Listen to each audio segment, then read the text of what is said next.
Flipkart থেকে একটা ওই মেটালের ঝুড়ির কথা আমি আগের ভিডিওতে বলেছিলাম, তো সেটা বাজারে খুঁজেছিলাম, অনেক পাইনি, তো তাই বাড়ি এসে অনলাইনে অর্ডার দিয়েছিলাম। আজকে সেটা চলে এসেছে, দেখা যাক কেমন এসছে।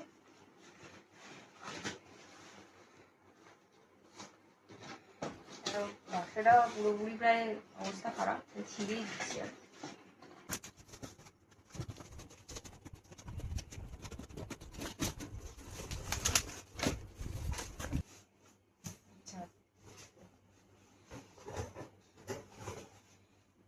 এই যে 4 পিস,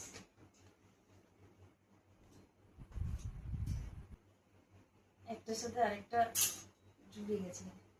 মোটামুটি ভালো স্পেসিয়াস আছে, মানে মাঝারি ধরনের টব রাখা যাবে। এটাও জুড়ে গেছে। এই যে 4টে, এর নিচে একটা জালি দেওয়া ছিল, ওটাও দেখছিলাম, কিন্তু ওটা নিইনি, কেননা টবের নিচে জল পড়বে, তো সেই জন্য প্লেটটাও তো রাখতে হবে, তাই জানি না এটাতেও রাখা যাবে কি, কিন্তু ভালো। এটা আসলে টব লাগানোর পরে আমি আরেকবার দেখাবো আপনাকে।